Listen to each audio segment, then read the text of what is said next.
Hey guys, Cam for 15 back at it with another video for you guys. Back with another episode review of My Happy Marriage.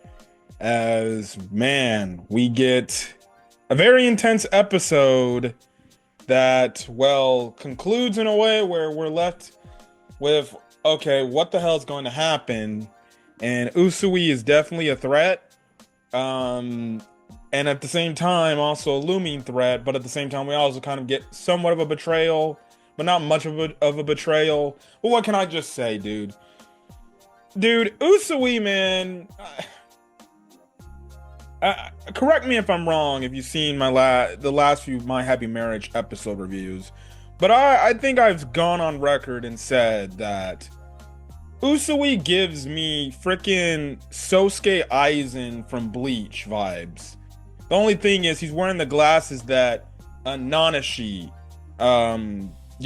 from Jujutsu Kaisen wears. But regardless, this dude gave me Aizen vibes, and this episode legitimately made me feel like, oh no, I feel like we're dealing with Aizen in My Happy Marriage because he has that like an illusion ability to trick people's minds, about what they're truly seeing, and then him saying these backhanded comments that get people under their skin, that gets them pissed off. Another trait Aizen had.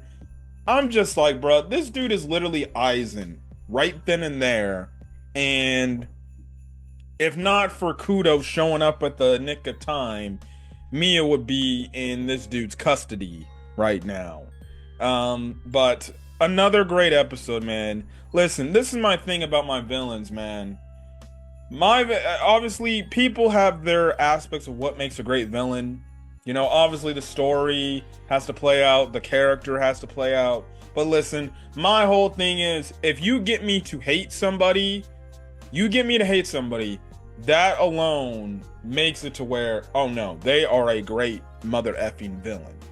If I'm actually like hating you, then guess what? That's a great villain in my books. And I hate, Usui for what he did. And basically this was all just a trick. This was all just a ploy by Usui in the Gifted Communion to try to get to Mio. And essentially what happens is he gets through the barrier, right? And the guards are like, wait, this dude's not supposed to be here. This guy should have not gotten past the barrier. And we end up finding out because Usui's like, oh, well, actually, I had a little inside help. And as they were panning the camera, and I'm just like, oh man, don't tell me Genochi released the barrier or opened the barrier, and it came out to be confirmed she was. Now, she didn't do it intentionally, like as if she was a member of the Gifted Communion. At first, I thought like, dog, there's no shot she's a member of the Gifted Communion, because if that's the case, then why the fuck was she befriending Mia? Like, was this all a just act to her? Now, regardless, it wasn't an act. She was actually sincerely being nice to Mio, because it's like, nah. She was sincerely being nice to Mio. She actually genuinely, loved Kudo because she was going to be potentially one of his fiancés. I'm like, there's no shot that this girl would actually be working alongside this dude. And no, that's not the case. Now, you could maybe say, like, well, you could have it to where Usui could have played her saying, like, well, you could get your Kudo, but Kudo's only got eyes for Mio, and if you do me a favor and you go give me Mio, I can get you Kudo. But no. So basically what we find out is this dude used basically his hypnosis abilities to make her see like her father was being tortured, and because of it, it got her to basically create the hole in the barrier for Usui to go through. Now, she was denied. She was wondering if like what she was seeing was all an illusion.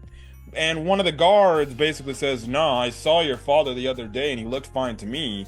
So it basically confirmed like she was legitimately being used and messed with by Usui to get into the barrier. Now, we find out later on she like I guess has to serve a punishment or something. Now, her punishment ends up getting reduced basically to what it should have been.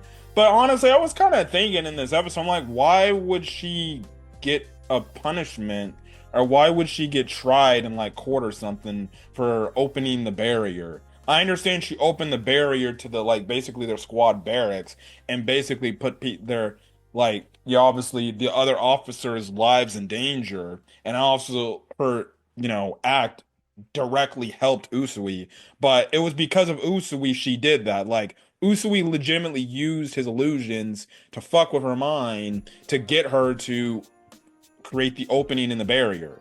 So honestly, that was kind of like the one nitpick I kind of had in this episode. I'm like, bruh, why does she have to get punished? I know there was another nitpick in this episode, but I forgot what it was. But regardless, like I'm just like, I don't think she deserves to be punished, but okay, I guess she's going to be punished. This essentially leads to the other officers trying to fight, but they end up getting illusions on them, and they're basically harm each other. Jinochi ends up getting involved in the fight, and she looks like she's putting on a good fight, but you have it to where the one lead officer was like, this dude is literally just toying with Jinochi. Jinochi is like one of the strongest, officers in terms of swordplay we got, and this dude is absolutely toying with her. And he's like literally toying with her because he's using like basically a pocket knife, and she's using a straight up like actual like sword, and this dude is just deflecting her blade like easily. Like I'm just like, oh, so he's a problem. You're telling me he can fight with just a tiny little blade, and Jinochi's doing everything she can. She's struggling with a regular ass sword against this dude. This dude ends up giving her like a resounding punch and basically knocks her out. Thank God she didn't die, because again, I said time and time again the last few episode reviews, even especially last week, I thought I'm like, oh shit, she's gonna die, huh? She's gonna die. She ends up coming out of this episode alive, which I was like, oh, thank God. I actually do love her character, and everything. So, she stays alive. And essentially what happens is Usui knows like, okay, I've won. He goes to go get Mio, and basically he's like, come on, Mio, you need to come home to daddy, right? And Mio basically is like, you are not my father. Like, we're not even related. And he's like, oh, okay, so what? And Mio kind of just shoots some, shit at him and talks back at him. It's just like, hey, dude, like, I'm not your daughter. Look, I understand you and my mother had a relationship and you guys were close and she knew you and you knew her, but like, what you're doing, why are you doing this? Like, it's not worth it. And I'm not gonna come with you just because you're gonna put words and say that, oh, I'm supposed to be meant, and and she even just straight up threw it at Usui. She's like, look, just because you knew my mother and you're doing all these acts, this ain't gonna bring my mom back. So I don't know what the whole point of what you're trying to do is doing. You're just hurting innocent people because you're basically upset that you didn't get my mother, right? And she threw that at him. That's basically what Mio said. I know I kind of exaggerated about things that she said, but that's essentially what Mio said. She literally said basically like, I don't know why you're doing all this, why you're trying to get revenge, because if this is all for revenge about my mother, then that's not gonna bring her back. And he kind of shocked her.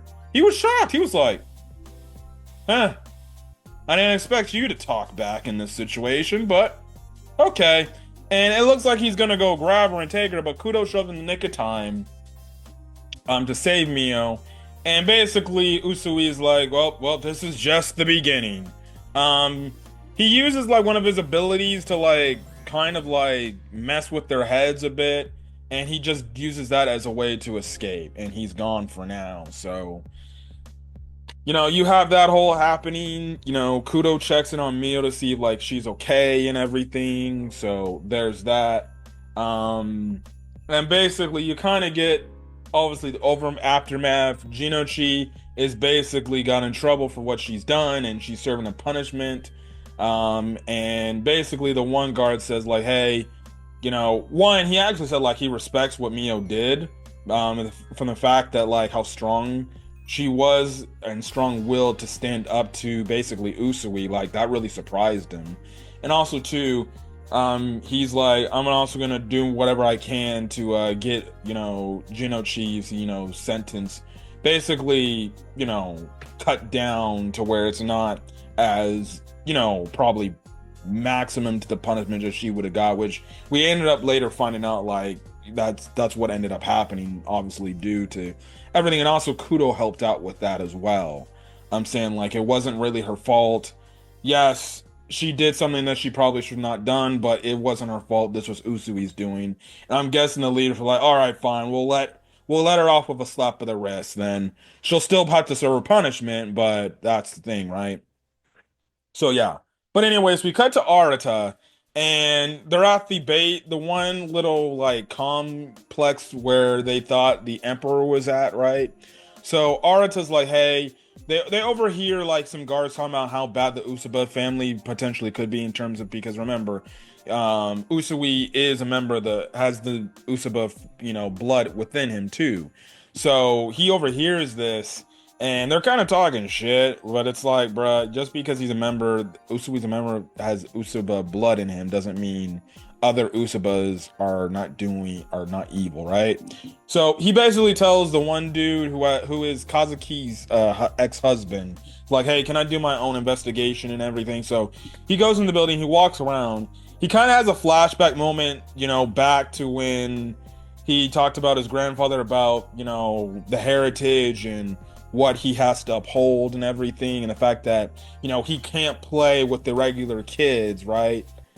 He's a member of the Usaba family, so he's got his own things and everything. But then he has an encounter with Usui, who's there. One, I don't know why he just didn't shoot him. He held the guy at gunpoint. Now obviously it would have never affected him, right? But regardless, I'm just like, bruh, you're just standing there pointing your gun at him. I'm like, listen, I'm the type of guy, I ain't messing around with no damn action. I ain't letting these people do this talking no jutsu shit. I'm sorry. If it's me, you're going down, buddy. Now listen, I'm not a fighter. I'm not a fighter, right? But if it was me in the situations, I'm not wasting time with this talking no jutsu. I ain't letting the villain talk his crap and get under my skin. I'm gonna be like, look, dude, I don't have time for this shit. You're going down, okay? But basically, you have it to where Usui basically makes a proclamation to ask Arata to join the Gifted Communion, and he's going to try. And it's what it seems like he's going to try to do is he's going to try to tempt him.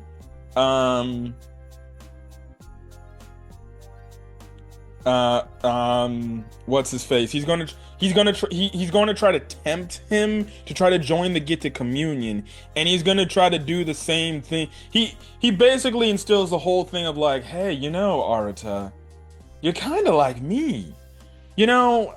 When I was your age, I had a chance to go after Sumi, but I was too little too late with that. But you see, you actually have a chance with Mio. She's right there. And you're gonna let this dude Kyoka Kudo take her from you? She's supposed to be the girl. She's supposed to be your fiance, not him. And he's basically trying. What I'm guessing is what we're gonna see is if Arata is going to potentially join the Gifted Communion, and is Usui gonna tempt him to doing that, and basically counteract and go against Kudo to try to get Mio, because he'll tempt him to feel like Mio's supposed to be your rightful, fiance. You're supposed to protect her. Isn't that what you're supposed to do? He's gonna try to tempt him. I really do hope that they don't have it to where Arata does turn and he's like, no, I'm doing this because I love Mio and she's supposed to be mine, right? You know, I kind of hope he doesn't do that. I hope it's kind of he doesn't pay attention, no mind. Now at the end of the episode, they have like a nice little dinner thing. They're kind of chillax for a bit. Now Arata doesn't tell Kudo about like, oh, I ran into Usui again, and he tried to tell me to join the gifted communion, and he tried to tempt me to try to take Mio from you. Um, you know, he doesn't say that, but it's definitely gonna be a story point at some point. Maybe at some point he's gonna have to make a decision. Usui's gonna have him in a tight decision where maybe he's got Kudo down. He's like, "Go on, Arata, kill Kyoka Kudo, and then guess what? You can have Mio all to yourself." But regardless, we know this man Usui is gonna play him. He wants Arata to do this so then he could get to Mio, and he would probably backstab Arata, and then he get Mio, right? It's clear cut where I think it's gonna go, unless My Happy Marriage has some crazy twists that they do have. But you know, that's kind of the thing right then and there. But overall, it was a great episode. They have a nice little dinner. Kazuki's there, enjoying the dinner. Also, the one dude is there. Godo is there. This man, I swear, brother, he wants he wants Mio that bad. This man is trying to cut Kudo, bro. Kudo needs to stop this man, right? And then obviously you have an emotional goodbye between, between Mio and Jinochi, where Jinochi talks about how her sentence is basically shortened and that she's going back to the capital, right? And the fact that it's all thanks to Kudo that happened. And basically she apologizes to Mio, saying she's not worth being Mio's friend after everything. And Mio's like, no, I don't care. I'm just glad you're okay. That's all I care about. And basically Jinochi basically says, well, I'm gonna go leave so I can atone for my sins. And when I do atone, will you still be my friend? And Mio obviously says, of course, and they have this nice embrace and everything. It would have been nice if maybe she could have said, like, hey, don't you want to come eat and enjoy at least one more, you know, night and enjoy dinner with all of us? But maybe she just stopped by before she had to go back to the capital. Honestly, I don't think she has to atone for what she's done. It was Usui that made her do what she needed to do, so I don't see any reason why she needs to atone for the action she did. Like, that was strictly because she was under an illusion, right? But you know, she feels like she needs to atone for what she did. Also, I don't see why like that would make her any worse of a friend to Mio. Probably because she feels like she put Mio's life in danger, more than likely, because of it. But if you ask me, like, I don't really realistically care. So it is what it is. But anyways, that's basically it. Solid episode of My Happy Marriage. Definitely can't wait to see where the next episode goes and things like that. But yeah, but if you guys like the video, leave a like, put in the comment section your thoughts, hit that subscribe button if you want to get more My Happy Marriage content or any other anime content I upload to the channel, as well as other stuff like that. I know I am playing Zenless Zone Zero on the channel, and if you're a Zenless Zone Zero fan, I'll be doing playthroughs of that. I also have to get back to doing my Stellar Blade playthrough and things like that. Again, work has been getting in the way. I also got other reviews I got to catch up on, like Red Ranger, Rurouni Kenshin, and things like that. And also got to review Dr. Stone. I would have got the Dr. Stone review out tonight, but my friend is dead tired, and I'm knowing the way he talked today. I figured he wouldn't be able to be up to do Dr. Stone review, but look forward to those. I'll try to get those out as fast as possible. I also got to get back to reviewing SAO, Gun Gale Online Season 2 and Ari Frueta and things like that. But yeah, but other than that, I'm gonna get off here, guys. Catch you guys next video. Till then, guys, I'll see you guys later. Peace.